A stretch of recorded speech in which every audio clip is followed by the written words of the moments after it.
Attends, Jacques Le Fou, t'as dit l'islam autorisait l'esclavage. Maintenant, ma question, c'est la suivante. Est-ce que tous les esclavages, est-ce que la définition de l'esclavage, elle est universelle? Donc, quand on parle d'esclavage, on parle forcément de la même chose, qu'on soit en France, en Europe ou à Médine il y a 1400 ans. Réponds-moi, oui ou non. Est-ce qu'un Je te, esclavage don- reste de l'esclavage quoi qu'il arrive? je te donne direct la définition de l'esclavage. Moi, y a aucun Non, mais souci. réponds à ma question. C'est bon, calme-toi, calme-toi. Merci. Donc, pour interdire quelque chose, il faut le définir quand même. C'est une bonne question.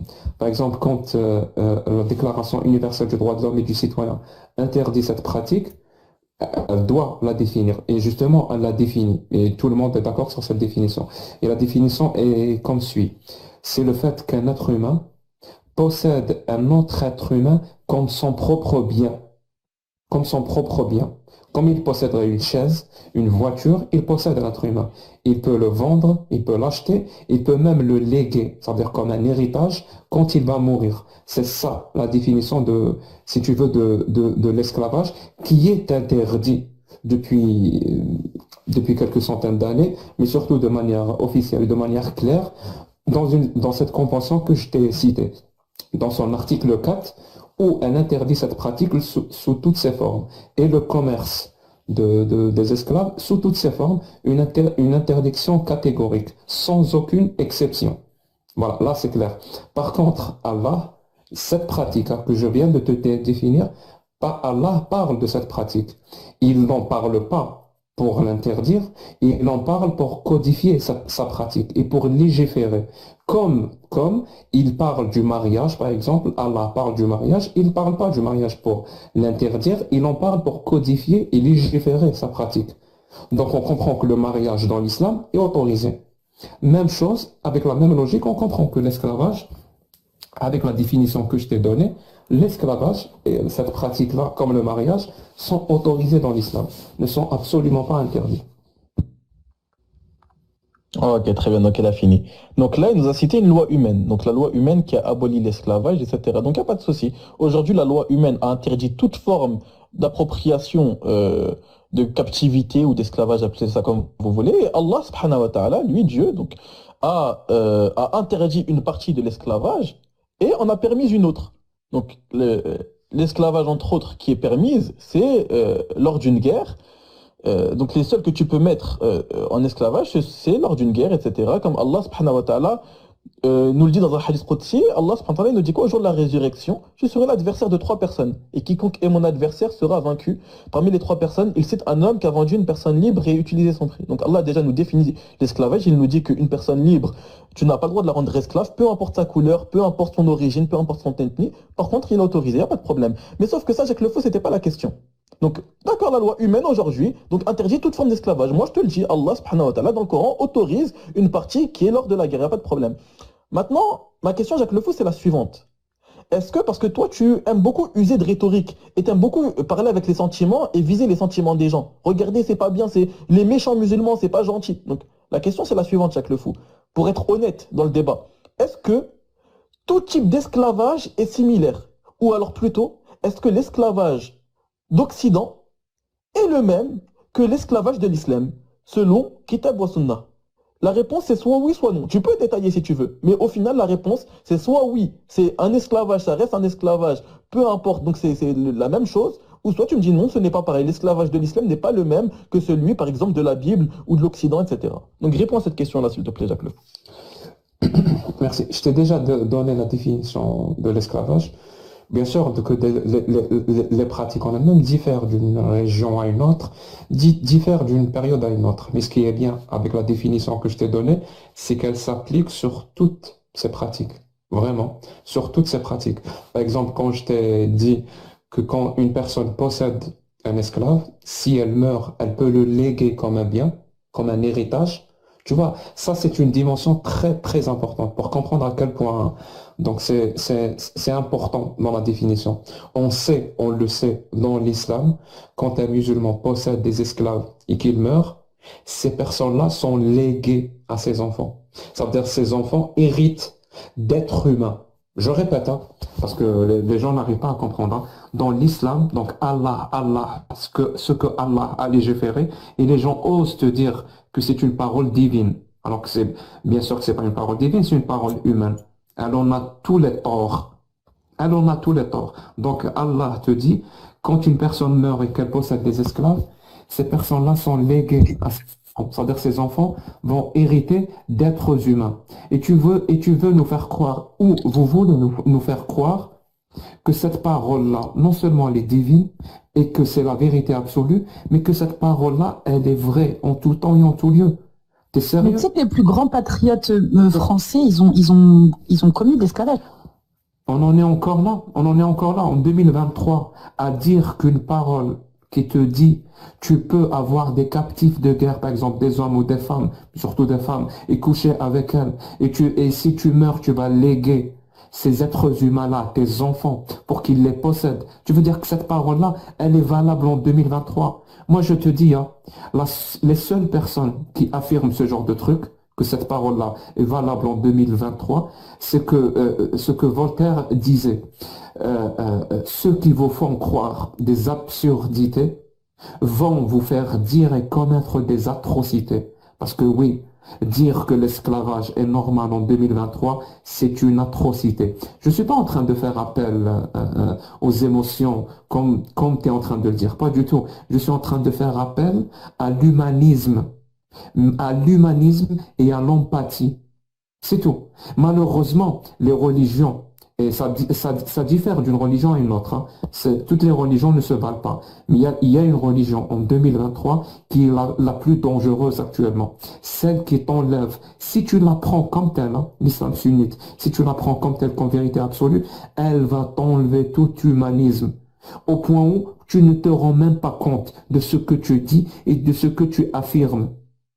Parce que affirmer en 2023 que posséder un être humain, c'est quelque chose de normal, c'est grave. Parce que tout à l'heure, quand je t'ai posé la question sur l'homosexualité, tu m'avais pas laissé finir. Parce que moi, je voulais arriver à un point. Parce que si je pose la question à Karim maintenant, je vais lui dire, Karim, pour toi, et là, on va comparer, parce que c'est de la politique. La politique est une question de contraste. Il faut vraiment comprendre ce concept. Donc, je vais dire à Karim, Karim, un être humain, un être humain adulte, ou un homme adulte de 25 ans, qui couche avec un autre homme de 25 ans, et qui a son consentement. Et un autre exemple, c'est un homme de 50 ans, qui couche avec une fillette de 9 ans, qui a eu ses règles, bien sûr, mais il a quand même couché avec elle. Si je pose la question à Karim, quel est pour toi l'acte le plus grave? Il va directement me répondre, c'est l'acte qui consiste à que l'homme de 50 ans couche avec une fillette de 9 ans. Alors que quelqu'un dont l'humanité a disparu et qui consacre et qui sacralise l'ignorance, parce qu'il sacralise la parole des êtres humains du 7e siècle, cette personne-là, elle va me dire que le plus grave, c'est qu'un homme de 25 ans couche avec un autre homme de 25 ans, alors que tous les deux, ils sont consentants. Et elle va même oser te dire que l'homme de 50 ans qui s'est marié avec la petite fille et qui a couché avec elle, c'est normal. C'est ça mon propos. Ouais, ok, très bien. Donc, comme à son habitude, il a changé de sujet. Donc, je vais te ramener dans les rails parce que tu as besoin des fois d'être remis dans les rails. Donc, concernant l'esclavage, moi, encore une fois, il n'y a pas de problème. Tu m'as cité une définition. Donc, aujourd'hui, vis-à-vis de cette définition-là, les humains ont décidé de l'abolir totalement. Il n'y a pas de problème à ce niveau-là. Et moi, je te dis qu'en islam, une partie est autorisée. Et c'est quelle partie? Parce que tu m'as parlé d'humanisme, etc. Sauf qu'en fait, tu es en train d'arnaquer les gens en disant ça. Parce que l'humanisme ne doit pas venir contredire le réalisme. Ces deux-là ne doivent pas s'opposer. Et si les deux, à un moment donné, s'opposent, eh bien, ta définition de l'humanisme, là, tu devras la mettre de côté pour faire place à la réalité. Et l'islam est une religion de réalité. Donc, bien sûr que l'islam, je pourrais t'en citer par milliers des hadiths et des versets du Coran qui vont t'appeler à la bienveillance, à la gentillesse, à la douceur. Comment même le prophète sallallahu alayhi wa sallam s'est comporté avec les polythéistes de la Mecque, etc., la douceur qu'il a adoptée. Mais là n'est pas le sujet.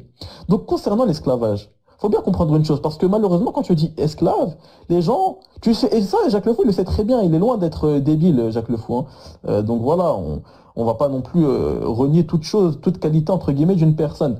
Donc il le sait très bien, lorsqu'il va dire le terme esclave, il sait très bien quelle image ça va vous renvoyer. Donc moi je vais juste faire une petite comparaison pour que les gens comprennent bien.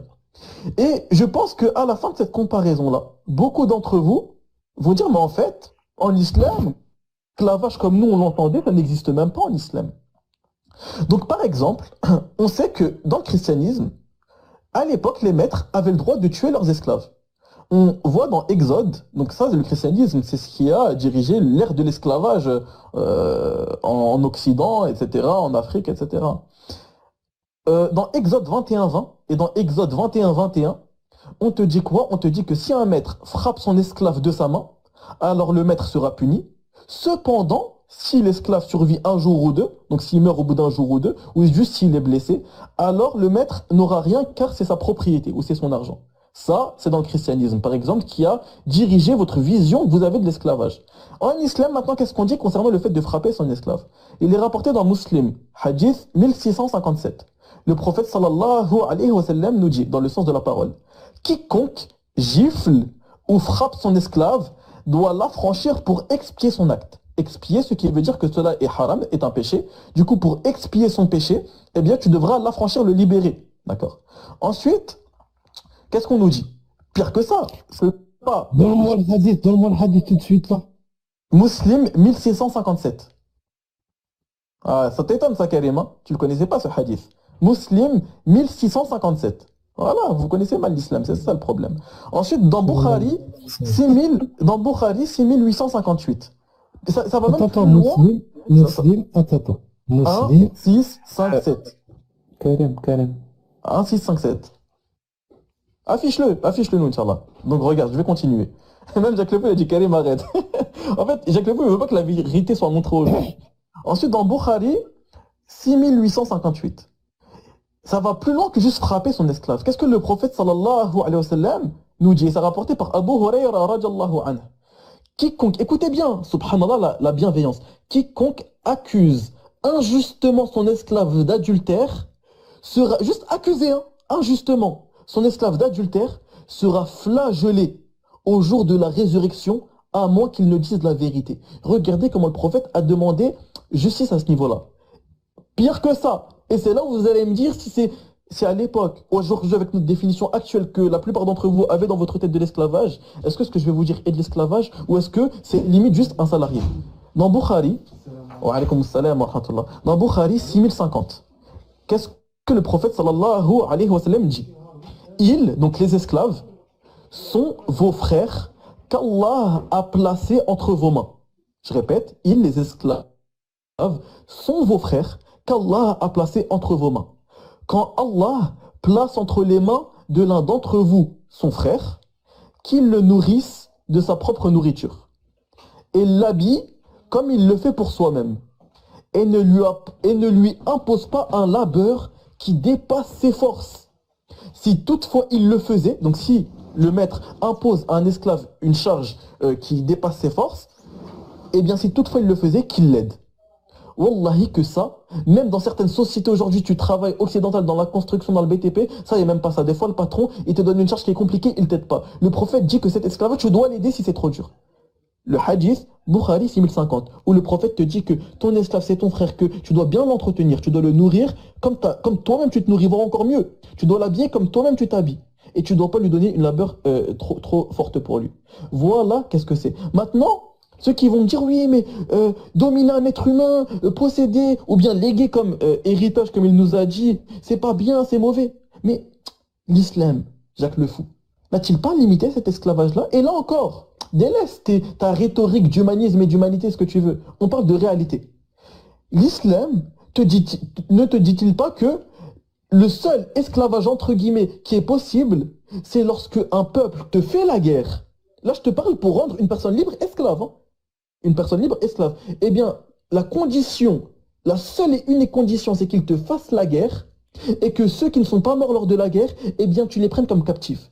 Et regardez, donc on sait que c'est la seule condition possible et malgré cela, eh bien, même si c'est des gens qui, à la base, ont voulu te tuer, t'ont fait la guerre, comme ce qui se passe, par exemple, en Palestine, etc., t'ont fait la guerre, ont voulu te tuer, qu'est-ce que l'islam te dit, là, demain, un Palestinien, il prend comme captif un Israélien, qu'est-ce que l'islam te dit?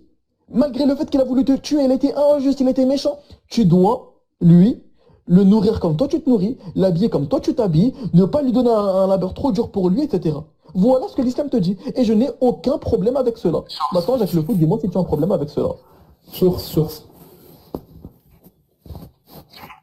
D'ailleurs, je t'ai cité les sources. Non, Bukhari, non, si, non, mais- la source, la source de ta dernière affirmation. Quand quelqu'un te fait la Ah, guerre, ne très lui bien, fais rien. Source. très bien, pas de quoi, j'ai pas compris. Tu as affirmé quelque De chose à quoi? la fin. Que quoi? Que si demain un peuple te fait la guerre et tu le prends comme captif, Non, non, et non, toi non, tu non, dois. que quelqu'un prend les armes contre toi et Oui, contre la Oumma, comme tu dis, tu ne d'accord. le tues pas. Tu vas le prendre et tu le traites bien. Source. Ah non, Bon, c'est en pas ça ce que attendant j'ai que tu dit. trouves la Attends, source, en attendant que tu trouves attends, la t'as compris ce source, que j'ai dit. je Non, mais vais t'as mal faire mon compris. Attends, intervention. attends, Ferme attends. ton mic.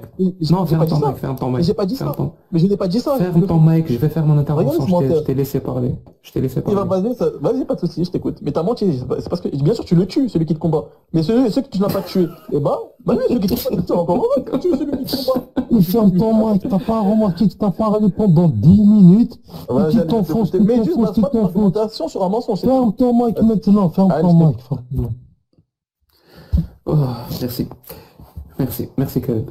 Euh, on va revenir à ce qui a été dit. Et comme je t'ai dit, hein, euh, toi, t'as pas conscience que t'es en train de faire de la politique, mais le truc, c'est que quand on s'occupe pas de la politique, la politique s'occupe de toi. C'est ça, il faut vraiment comprendre ce petit proverbe ou cette petite phrase. Donc, on va continuer à faire de la politique. Et je t'ai dit que la politique, c'est l'art de créer des contrastes. Donc, je vais continuer à créer un contraste entre toi, qui a comme source l'islam, et moi, qui a comme source pas du tout l'islam, mais plutôt l'humanisme et la démocratie et les droits de l'homme. Je vais continuer à créer du contraste. Dans mon paradigme à moi, il n'y a un seul, je répète, hein, les gens, écoutez-moi, moi je vis en 2023. Il y a un seul comportement acceptable avec les esclaves. Il y en a un autre comportement que celui-là est considéré comme criminel, comme un crime. Et ce comportement-là, c'est de le libérer sans condition. Donc faire de lui quelqu'un qui n'est plus un esclave. Je répète, le seul comportement acceptable en 2023 face à un esclave, c'est de le libérer. Un autre comportement que celui-là est considéré comme un crime. Malheureusement, je le répète, quand tu as une religion qui te parasite, qui, vraiment, réellement, qui te parasite dans l'esprit critique, t'arrives même pas à comprendre ça. T'arrives même pas à comprendre les phrases que tu dis. Il vient de citer deux hadiths, merci beaucoup de les avoir cités, qui disent quand ton esclave. Tu sais, le problème, c'est que un être humain de 2023, dont l'esprit critique n'a pas été parasité, arrête sa phrase ici. Quand ton esclave, il fait point, il s'arrête. Il va dire quoi? Comment quoi? Qu'est-ce que le prophète a dit? Comment quoi? Non, non, quand ton esclave. Comment ça, comme mon esclave? Donc ce prophète-là, il est venu délivrer la parole ultime, celle qu'il fallait appliquer en tout temps et en tout lieu. Il commence sa phrase par dire quand ton esclave. Ton esclave. Et le problème, c'est que la religion, elle te parasite et tu n'arrives même pas à comprendre le sens de la phrase que tu viens de dire. Quand ton esclave, ou quand tu gifles ton esclave, ça veut dire qu'il y a le mot ton esclave. T'as pas réfléchi à ça? Une parole qui est valable en tout temps et en tout lieu, qui contient quand ton esclave. Moi, je te le dis, une parole qui est valide aujourd'hui en 2023 ne peut pas contenir des phrases du genre quand ton esclave. Parce qu'il n'y a pas d'esclavage. Et la seule façon, je le répète, hein, et je défie quiconque de me prouver le contraire, la seule façon qu'on a en 2023 d'abolir et d'interdire l'esclavage, c'est celle qui consiste à ne pas utiliser de textes religieux. Et à leur tête l'islam. Parce que si tu utilises l'islam, tu ne vas jamais abolir ni interdire cette pratique. Il a fallu extraire et sortir de l'islam pour pouvoir abolir et interdire cette pratique complètement infâme et inhumaine. Et il y a des gens, qui sacralise une certaine parole, malheureusement pour nous, cette parole a été révélée au 7e siècle en Arabie Saoudite. Et je le répète, hein, il n'y a pas de bon Dieu. Dieu n'existe pas. Arrêtez de penser qu'il y a un Dieu qui a envoyé un livre. Il n'y a que des êtres humains qui parlent. Il n'y a que des êtres humains qui parlent, comme toujours, comme partout, comme tout le temps. Et ça a toujours été le cas et ça sera toujours le cas. Des êtres humains qui, par souci de vouloir dominer l'autre, prétendent qu'ils ont une parole divine. Cette parole du 7e siècle, elle a toutes les caractéristiques, je le répète, toutes les caractéristiques de la parole humaine, sans exception. À chaque fois quand on lit le Coran ou quand Allah parle, c'est un être humain ignorant du 7e siècle qui parle. C'est pour ça qu'il n'a pas de problème avec l'esclavage. Parce qu'à leur époque, il n'y avait pas de problème avec l'esclavage. C'est pour ça qu'il n'a pas de problème avec le mariage des petites filles. Parce qu'à leur époque, ils n'avaient pas de problème avec le mariage des petites filles. C'est pour ça qu'ils méprisent la femme, qu'ils ne donnent pas leurs droits aux femmes de manière égale à l'homme. Parce que c'est ce qu'ils pensaient, ces bédouins du 7e siècle. Et donc, quand tu sacralises cette parole-là, tu t'empêches de profiter de 1400 ans, je répète, à 1445 ans pour être exact, tu t'empêches de profiter de 1445 ans d'évolution de l'être humain. Parce que c'est ça l'être humain. L'être humain, il avance, il fait des erreurs, il apprend de ses erreurs, il avance, il les rectifie, il avance. Comme par exemple l'esclavage, c'est une erreur. C'est une erreur.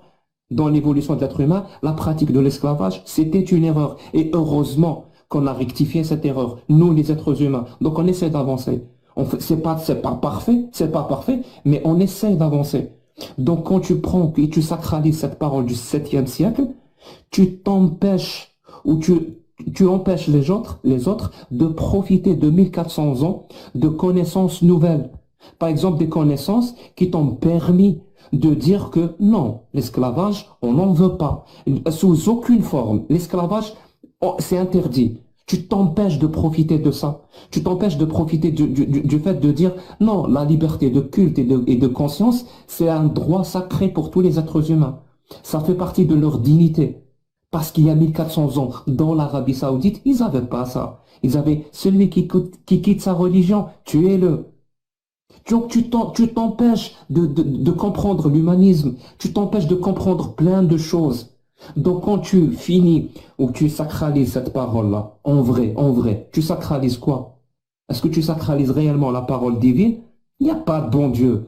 Tu sacralises que la parole des êtres humains. Donc tu sacralises leur parole qui est empreint de leur ignorance. Qui a l'empreinte de leur ignorance. Et on n'arrête pas tous les jours de mettre en avant leur ignorance. Donc quand tu sacralises ça, tu sacralises l'ignorance elle-même. Et c'est ça l'islam sunnite. Tu sacralises l'ignorance. Et sacraliser l'ignorance t'amène à dire des phrases du genre « quand ton esclave » et tu ne trouves aucun problème à dire cette phrase. Et tu continues. Quand tu gifles ton esclave, quand tu n'as pas bien traité ton esclave, arrête mon pote, répète la phrase, ton esclave. Il n'y a pas d'esclave.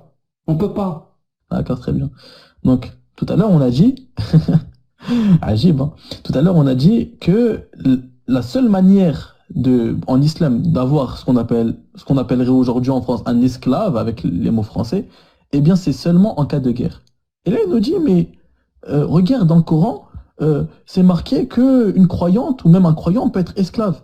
Et je vais même aller plus loin que lui, pour m'enfoncer, moi, islamo-bobo, pour m'enfoncer encore plus. Je pourrais même répondre, mais attends, mais du coup, ça contredit tout ce que tu as dit. Parce que, vu que tu me dis que le seul moyen d'être esclave en islam, c'est la guerre, le musulman, il va pas faire la guerre à son frère. Donc, c'est une contradiction. T'as vu, je t'ai aidé même dans ta contradiction vis-à-vis de mes paroles. Mais c'est là où, du coup, je vais vous renvoyer, je vais vous faire un contre-Uno en vous disant, du coup, c'est vous devez réfléchir. Donc, tu as un esclave, donc il y a eu une guerre, tu as un captif qui n'est pas musulman à la base. Et pendant qu'il est captif, cet homme-là qui t'a fait la guerre, qui n'était pas musulman, et bien maintenant, pendant qu'il était captif, il s'est converti à l'islam. Et ça, d'ailleurs, il faut le savoir, ceux qui ont étudié la Sira Nabawiya, ceux qui ont étudié la biographie du prophète, wa Taliratul Islam et l'histoire de l'islam, ça, ils l'ont vu, il y a eu énormément de conversions à l'islam chez les captifs. Pourquoi? Parce qu'ils voyaient la douceur des musulmans et le comportement de l'islam. Il y a eu énormément de conversions à l'islam. Maintenant, la question est, si un captif qui à la base est captif parce qu'il t'a fait la guerre et est non musulman, et se convertit à l'islam pendant qu'il est ton captif, qu'est-ce qu'il en est? Eh ben, les savants, donc bien sûr, comme chaque sujet de divergence en islam, bon, ça je vais pas vous l'apprendre, il y a des divergences, mais ce qui ressort, c'est que, vu que, à la base, le premier droit que le maître a eu, c'était que c'était son captif, d'accord? Eh bien, même s'il se convertit à l'islam, là, tu n'es pas obligé de le libérer, même s'il est préférable de le libérer, donc ils ont donné le caractéristique mustahab, mendoub, de le libérer, méritoire. Cependant, eh bien, tu n'es pas dans l'obligation. Pourquoi? Parce que le droit premier était que c'était ton captif car il t'a combattu. Et le fait qu'il s'est converti à l'islam est un droit, donc l'islam est un droit de liberté, comme d'ailleurs pas forcément l'islam, hein, tant qu'il t'a pas combattu, mais c'est venu en second plan. Ça veut dire que le premier plan, donc le premier droit, prend le dessus sur le deuxième droit. Donc voilà. Donc ensuite, Jacques Le Faux, pour te répondre, depuis tout à l'heure, donc il a parlé pendant 20 minutes pour tourner autour du pot. Il tourne autour du pot parce qu'il voyait qu'il avait plus d'arguments, donc il tournait autour du pot. Après, à un moment, il changeait de sujet, il parlait de la mentalité, du mariage, de l'homosexualité. Donc, moi, ce que je suis en train de te dire, Jacques Le Faux, c'est qu'on n'a aucun problème à dire que, d'accord, très bien, aujourd'hui, en 2023, donc les humains ont dit que toute forme d'esclavage, selon la définition que tu as apportée, Jacques Le Faux, est prohibée. Il n'y a pas de problème. Nous, ce qu'on te dit, c'est que en islam, eh ben, religion, encore une fois, réaliste, te dit quoi? Te dit que l'esclavage, de manière générale, conformément au hadith Qudsi qu'on retrouve dans Bukhari, voilà, dans Bukhari, hadith 2227. Donc, une partie de l'esclavage, Allah te l'interdit. C'est quoi cet esclavage-là? De prendre une personne libre et de la rendre esclave. Parce qu'elle est noire, parce qu'elle est arabe, parce qu'elle est blanche, parce qu'elle est athée, polythéiste, juive chrétienne. Allah te l'a interdit pire que ça. Allah t'a dit que cet homme-là, qui a pris une personne libre et l'a vendue, eh bien, Allah sera son adversaire le jour du jugement dernier. Maintenant, bon, l'islam te dit quoi? L'islam te dit... Maintenant, attends, je termine, Inch'Allah. L'islam te dit quoi? Te dit que, par contre, lors d'une guerre, si on vient te combattre, si on te fait la guerre, donc forcément, là, tu vas combattre les gens, il y aura des morts dans ton camp, dans le leur, etc. Eh bien, à la fin de la guerre, lorsque tu as gagné la bataille, ceux que tu as pris comme captifs, parce que tu ne les as pas tués, du coup, tu ne les as pas laissés repartir, tu les as gardés avec toi, eh bien, ceux-là deviennent tes captifs. D'accord? Par contre, comme je te l'ai dit encore une fois, contrairement à l'image que les gens peuvent avoir de l'esclavage, comme dans la Bible où on t'autorise à frapper et à tuer ton esclave, eh bien l'islam t'interdit de frapper, de toucher, etc. ton esclave, et c'est considéré comme haram, au point où le prophète a dit que si tu viens juste à gifler ton esclave ou à le frapper, ton expiation sera de le libérer. Voilà ce que l'islam dit, et il n'y a aucun mal avec cela, et aucun musulman, Est-ce que tu te mets à la place de ces personnes-là? De cette personne qui m'a combattu, qui a voulu tuer ma famille et qui a peut-être même tué des membres de ma famille? Non, de ces personnes-là esclaves. Et Est-ce que tu te mets à d'ailleurs, leur place? oui, donc de cette personne-là qui à la base... C'est pas obligé, non, parce que c'est faux ce que tu dis. C'est pas obligé qu'ils te combattent. Ah bon? Ah, vas-y, C'est faux, c'est faux. Ah, montre-moi la preuve, comme tu dis depuis tout à l'heure.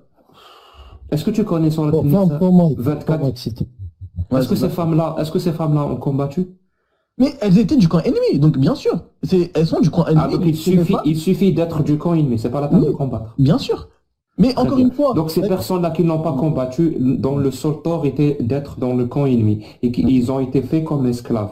Est-ce que tu te mets à leur place ou pas? Mais ces femmes-là, faut bien comprendre une chose, hein. Ces femmes-là... Non, je m'en fous. Est-ce que tu te mets à leur place ou pas? Oui, d'accord, mais je peux te répondre. Est-ce que tu te mets à leur place?